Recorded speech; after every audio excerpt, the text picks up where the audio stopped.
Au 5e siècle avant notre ère, en Grèce, un débat philosophique fait rage. D'un côté, il y a Anaxagore qui défend l'idée que la matière est continue. On peut la couper infiniment et toujours avoir de la matière à découper. De l'autre côté, il y a Démocrite. Démocrite défend l'idée qu'au bout d'un moment, quand on coupe la matière, on arrive sur des grains élémentaires qu'on ne peut pas couper, il les appelle d'ailleurs les atomes. Est-ce que Démocrite avait compris que la matière était faite d'atomes 2500 ans avant qu'on découvre l'existence des atomes? Eh bien, finalement, son raisonnement est très proche de celui d'Anaxagore. C'est des raisonnements philosophiques basés sur des analogies, mais est-ce que Démocrite avait plus raison qu'Anaxagore? Est-ce qu'il avait de bonnes raisons de croire dans les atomes? Est-ce que Anaxagore avait tort de croire dans le fait que la matière était continue?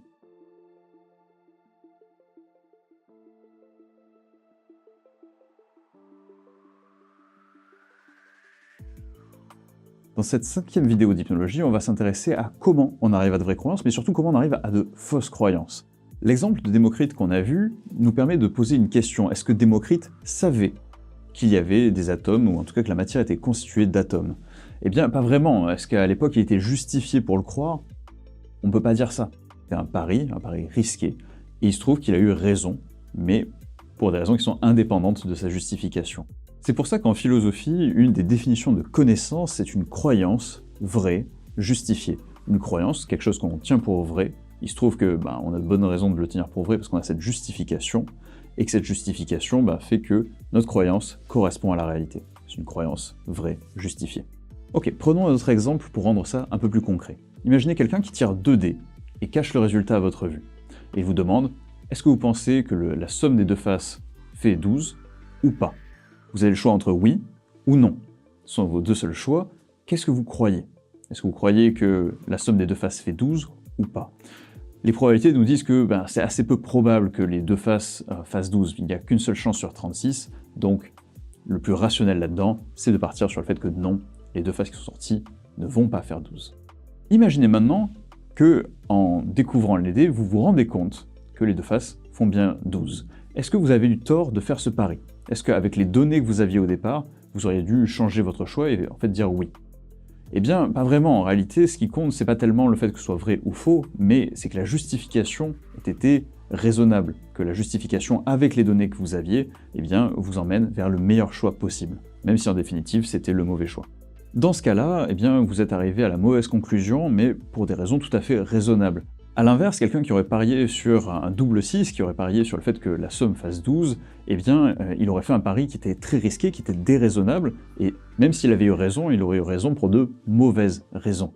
Donc pour s'intéresser à ce qui nous emmène vers des croyances vraies ou des croyances fausses, en fait on va s'intéresser principalement à cette étape de justification, de qu'est-ce qui nous emmène dans des directions qui sont raisonnables, probables, qui vont nous permettre d'atteindre le plus souvent le réel, et qu'est-ce qui nous décale de cet optimal, qu'est-ce qui nous emmène vers des fausses croyances, et qu'est-ce qui fait que nous les conservons, ces fausses croyances. Donc qu'est-ce qu'on cherche quand on cherche une bonne justification? Quelles sont les propriétés qu'on a envie d'avoir dans une bonne justification? La première, c'est qu'elle soit efficace, qu'elle nous permette d'atteindre le plus souvent le vrai, de se tromper le moins souvent possible. Ça ferait une bonne justification. Mais c'est pas tout, parce que dans la vie de tous les jours, dans le monde réel, on n'a pas des centaines d'années pour se poser des questions sur est-ce que telle croyance est plus vraie que telle autre. Non, on a besoin d'aller vite, on a besoin d'avoir des réponses assez rapidement. On a donc besoin de justifications qui soient efficaces, qui nous permettent de rapidement arriver au vrai. Le problème avec ces deux propriétés, le fait que ce soit à la fois fiable et efficace, c'est qu'on va avoir du mal à les réaliser en même temps. On voit tout à fait ça avec cette idée de système 1, système 2 proposée par Daniel Kahneman. Dans cette théorie-là, ce que nous propose Kahneman, c'est qu'on a deux systèmes cognitifs, deux systèmes de pensée, un système qui est très rapide, qui se base sur une compréhension intuitive du monde, qui nous permet d'arriver assez rapidement à avoir des opinions sur le monde, mais qui est toujours biaisé de la même façon. Là où l'autre système est plus lent, va arriver à des conclusions, mais dans un temps qui est plus long, et va arriver à des conclusions qui a priori sont plus fiables. Ces deux systèmes de pensée, cette théorie-là, on peut les représenter avec le lièvre et la tortue. Le lièvre qui va très vite et la tortue qui prend plus de temps, mais qui arrive au moins à destination. Le type de justification que produit le premier système, le système on va dire rapide, le lièvre, c'est ce qu'on appelle des heuristiques, c'est-à-dire des règles un peu intuitives, rapides, qui permettent d'arriver rapidement à de bons résultats, mais qui sont des résultats avec une fiabilité moindre. Là où l'autre système, le système lent, la tortue, va pouvoir reposer sur un système logique, va pouvoir reposer sur de l'argumentation, sur des faits vérifiés, pour arriver à des conclusions qui sont valides. On aurait donc tendance à penser que le lièvre est notre ennemi, qu'il faut supprimer le lièvre et reposer uniquement sur ce système lent, raisonné, avec des données sourcées, et arriver à des conclusions qui sont valides. Or, ce n'est pas le cas. Si le lièvre était responsable de notre naïveté, si ce système rapide qui fonctionne par heuristique était le coupable, eh bien on serait extrêmement influençable, notamment par les techniques de publicité, de brainwashing, ou par l'influence subliminale, qui repose justement sur le fait qu'on ne puisse pas traiter avec le système lent l'information. Or, les différents exemples que j'ai donnés, la publicité, le brainwashing, donc le lavage de cerveau, et l'influence subliminale fonctionnent extrêmement mal. En fait, si on poursuit cette idée jusqu'au bout, on penserait que les personnes plus analytiques, les personnes qui reposent beaucoup plus sur le système lent, sur la tortue, quelque part, ont moins de fausses croyances. Or, ce n'est pas le cas. En réalité, ils sont tout aussi vulnérables aux fausses croyances que les autres, et même on trouve que certains types de fausses croyances se retrouvent plus dans les profils analytiques. Par exemple, les croyances dans le paranormal sont plus présentes dans les personnes analytiques. En fait, le système rapide, le lièvre quelque part, son système de justification, c'est le test de plausibilité. Il se demande, est-ce que c'est plausible, est-ce que c'est vraisemblable? Et pour ça, il va se demander, est-ce que la source est crédible? Est-ce que c'est conforme avec mes expériences passées? Est-ce que c'est conforme à l'aspect concret des choses? Là où le système lent, la tortue, elle, va s'intéresser à la qualité argumentative. Son système de justification, c'est le raisonnement. Et ces deux systèmes de justification marchent très bien. À la fois les tests de plausibilité et le raisonnement sont hyper complémentaires et permettent d'avoir une double vérification. Mais alors, pourquoi est-ce qu'on a de fausses croyances si ça marche si bien? Eh bien, pour y répondre en partie, on va aller du côté de notre histoire évolutive. En réalité, notre système cognitif, notre système de pensée, a évolué pour être adapté à notre environnement. Et certaines de nos intuitions les plus ancrées, les plus fondamentales, les plus intuitives, sont liées à des avantages évolutifs de cette pensée. Imaginez que vous êtes un chasseur-cueilleur à l'époque du néolithique. Vous vous promenez dans votre forêt en quête de gibier et vous entendez un bruit qui est suspect. Qu'est-ce que vous faites? Est-ce que vous vous dites que c'est sans doute rien, c'est sans doute le vent, ou est-ce que vous imaginez qu'il y a un prédateur qui pourrait être caché et qui pourrait vous embusquer? Eh bien, il se trouve que soit il y a réellement un prédateur, auquel cas le fait de se dire que c'est le vent, ça va résulter dans des conséquences terribles, vous allez vous faire manger, et vous n'allez pas pouvoir vous reproduire et passer vos gènes à la génération suivante, ou peut-être qu'il n'y a pas de prédateur, mais le fait de s'enfuir a des conséquences relativement modestes. Vous allez peut-être être un peu peureux, mais vous allez éviter une mort certaine. Nous avons donc cette détection d'agents dangereux dans l'environnement qui va être surreprésentée au sein de la population. Les conséquences de cette façon-là de penser, de ce biais dans l'évolution de la façon de penser, eh bien ça explique à la fois pourquoi on peut avoir des tendances anxieuses qui sont très représentées dans la population en général, le fait d'anticiper des dangers potentiels, c'est ce qui fait que les gens repèrent des agents dans le monde extérieur, même là où il n'y en a pas, comme par exemple dans une voiture qui tombe en panne, ou repèrent des fantômes qui seraient responsables par exemple d'un parquet qui craque. C'est ce qui fait que les gens repèrent des intentions, là où il y a parfois que du hasard. Une raison donc de fausses croyances, ou en tout cas qui influence la création de fausses croyances, eh bien c'est simplement notre passé évolutif. Un autre exemple dans la même catégorie, on se dit souvent que la rhétorique anti-vax, le fait que les gens soient contre les vaccins, eh bien c'est lié à de l'argumentation, c'est lié à du raisonnement. On se dit que parce que les gens sont soumis à de la rhétorique anti-vax, ils deviennent contre les vaccins. En réalité, c'est l'inverse. Les gens ont des a priori intuitifs contre la vaccination et se saisissent de la rhétorique anti-vax pour justifier leur position. Quand, à une certaine époque, il y a eu des articles scientifiques qui sont sortis pour démontrer un lien entre vaccination et certains maux supposés, eh bien on voit que les médecins ont eu tendance à moins prescrire de vaccination. Ultérieurement, on s'est rendu compte que ces articles étaient faux, ils étaient erronés, voire trompeurs, et le taux de vaccination prescrit par les médecins est revenu à la normale. À cette époque, ces articles étaient assez confidentiels, le grand public n'était pas au courant, il n'y avait que la communauté médicale qui les connaissait. Quand ils ont filtré dans le grand public, eh bien on pourrait s'attendre à ce que la rhétorique anti-vax fasse baisser le taux de vaccination. Or ce n'est pas le cas, il s'est maintenu de manière extrêmement constante. Les gens qui étaient déjà contre la vaccination s'en sont saisis pour justifier leur position, et les autres n'ont pas changé d'avis. Vous remarquerez peut-être que les exemples que je donne concernent surtout ce système rapide, le lièvre. C'est-à-dire que nos tests de plausibilité sont biaisés de manière systématique, et généralement il y a de bonnes raisons pour qu'ils soient biaisés dans ce sens-là. Un exemple assez classique, ou en tout cas une tendance générale pour ces tests de plausibilité, c'est qu'on a tendance à surestimer les faibles probabilités et à sous-estimer les fortes probabilités. Par exemple, quand on demande aux gens à quel point vous pensez pouvoir mourir dans un crash d'avion, eh bien, ils donnent une probabilité qui est bien au-dessus de la probabilité réelle. Là où, quand on leur demande à quel point vous pensez pouvoir mourir du tabagisme, ils donnent une probabilité qui est très en dessous de la probabilité réelle.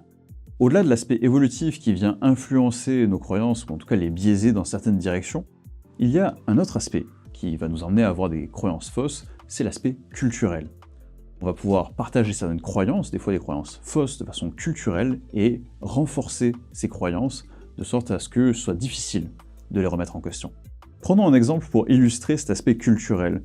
Au Congo, il y a une ethnie qu'on appelle les Andés, et la sorcellerie fait partie intégrante de leur vie.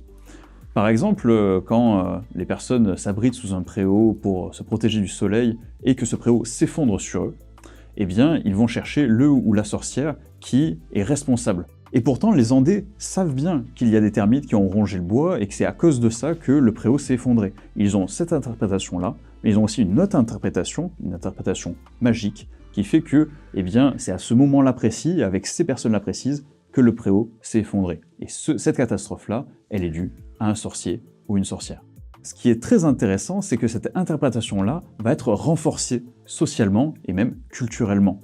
Généralement, les Andés considèrent qu'il n'y a pas de mauvaise intention derrière cette sorcellerie, qu'en réalité la sorcellerie est quelque chose qui est contenu dans le corps et qui s'exprime de manière un peu chaotique. On va donc chercher, grâce à un oracle, qui est le sorcier ou la sorcière, et puis on va simplement lui demander de s'excuser, de payer une petite somme, ou en tout cas de dédommager la communauté de ce drame, et on va l'excuser sans autre procès.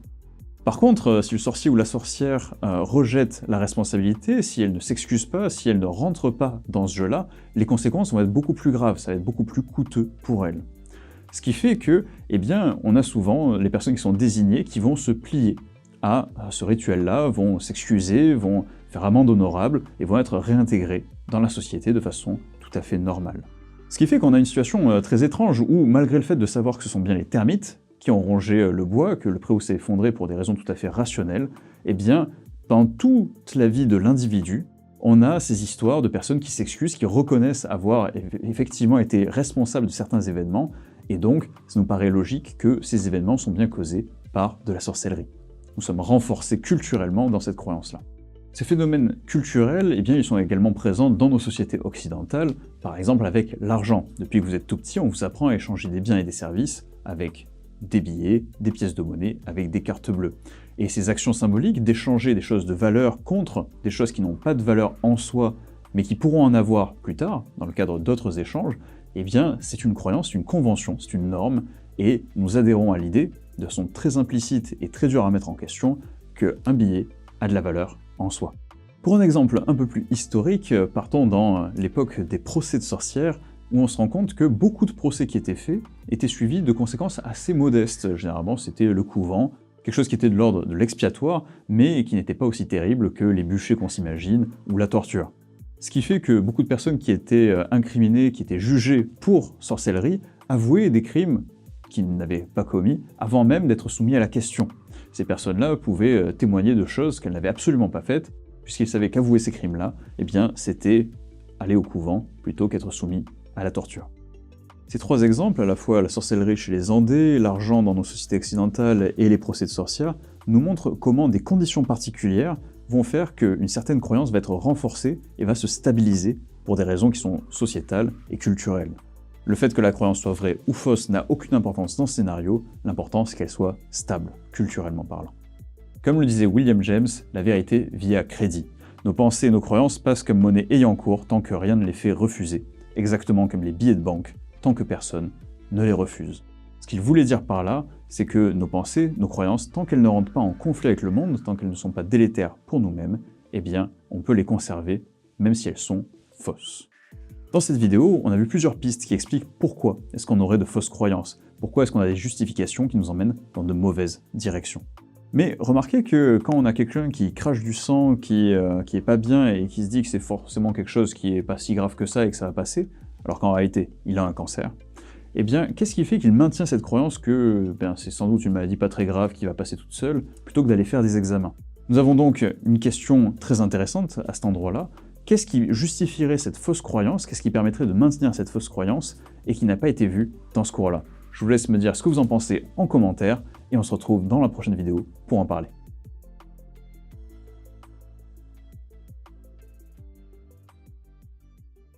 Vous êtes toujours là? Alors souvenez-vous, l'avocat du diable fait souvent un guacamole d'enfer.